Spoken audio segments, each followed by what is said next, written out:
Hello, my name is Melanie Sany, Technical Director of EDC International Youth and Workforce Development Programs. I will be presenting today about our work in scaling secondary education outcomes. I will share examples and lessons learned from projects financed by USAID and the MasterCard Foundation in Rwanda and Senegal.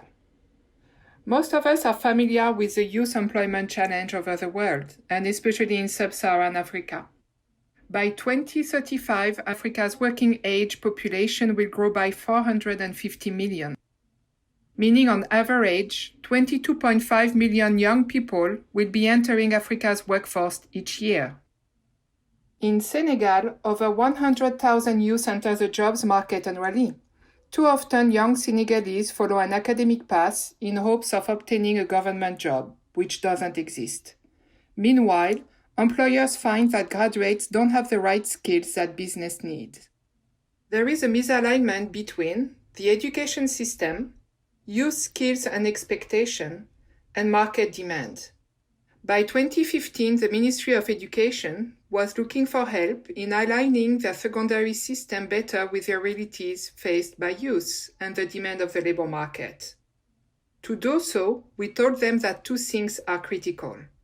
First, youth need to develop soft skills and attitudes that are transferable across sectors, but also allow them to navigate markets and change over time.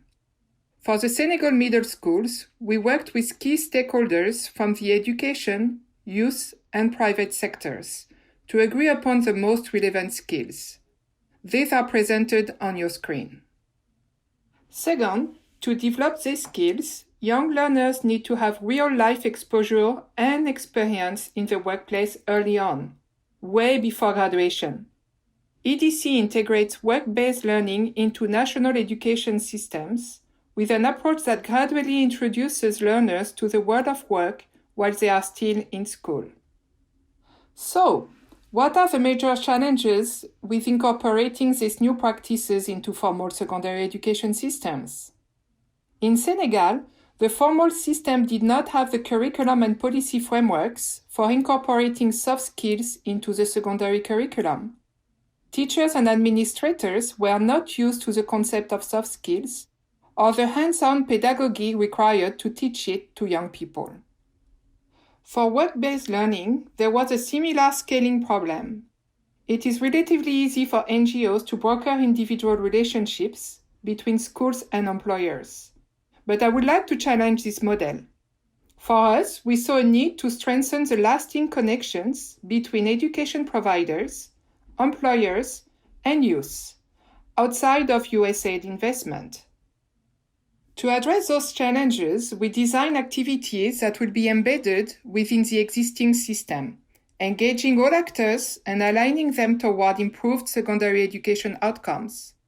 Through early participative stakeholder dialogues with youth and local actors, we identified the following key champions: education ministries, schools and regional academies, market actors and SMEs, and finally youth themselves, their families and communities. I'm going to provide examples on how we did this. First, we have supported policy reforms and practices across all levels of the system. We worked at national level for curriculum reforms. At the provincial level, we facilitated the professional development of master trainers and inspectors to ensure quality and ongoing teachers mentoring. At the local level, we addressed school constraints through in-service teacher training and capacity building of school management committees.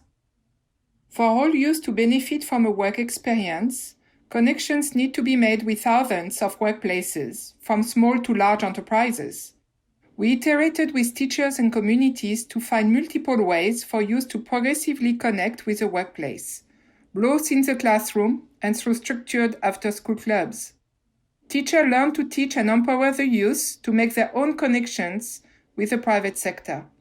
Youth club facilitators learn to develop continuous relationship building with prospective local employers. Youth who plan to be self-employed need tailored and ongoing entrepreneurship coaching. We work with schools to organize entrepreneurship clubs led by students with teacher support. These clubs offer peer-based coaching as well as school-based access to savings and lending groups, a first step towards financing their business startups. Scaling education outcomes relies on a culture of learning and adaptation among system actors themselves. Services need to be able to adapt to changing market conditions, to use with different needs, to different capacities of teachers and local schools. We encourage them to meet regularly to learn from each other about what's working and to troubleshoot challenges. This is important to demonstrate to government champions a new way of doing things and that it works. In Rwanda and Senegal combined, over 2,300 teachers, school directors, and education personnel in 350 secondary schools are now able to implement, innovate, and develop new content around soft skills. Soft skills training is now embedded in the Rwandan national secondary curriculum. In Rwanda, youth themselves learn to connect with employers. This led us from a network of 300 employers to connection and placement with over 2,500 employers. In Senegal, 180 secondary schools have set up entrepreneurship clubs. There are 4 key considerations that I want to conclude with that can effectively support a project aiming at transforming systems. First, does it hold the test of size? We have found that a project targeting 10,000 to 30,000 youth within 5 years provides the right incentives for scaling. Designing within this range is a good springboard for scaling up to 100,000 students and beyond. Anything smaller tends to not reveal the blind spots that could hinder scale-up. Second, are the changes affordable to those who will be financing them? EDC spent considerable time with the ministries of education in both countries to do cost analysis. Together, we aligned the project budget to the ministry budget to show that scaling in the national system was within their budget reach.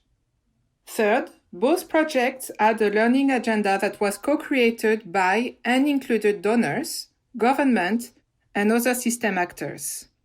We relied on continuous qualitative monitoring, a robust learning agenda, and learning sessions between actors. We also invested in data visualization and user-friendly communications. Fourth, strengthening capacity and networks between system actors takes time. In the case of Rwanda and Senegal, we have been able to integrate new practices into the secondary school system within 5 years. But it is taking more years to see more widespread and lasting changes between system actors, particularly around quality assurance. Thank you. Please reach out to me if you have any questions.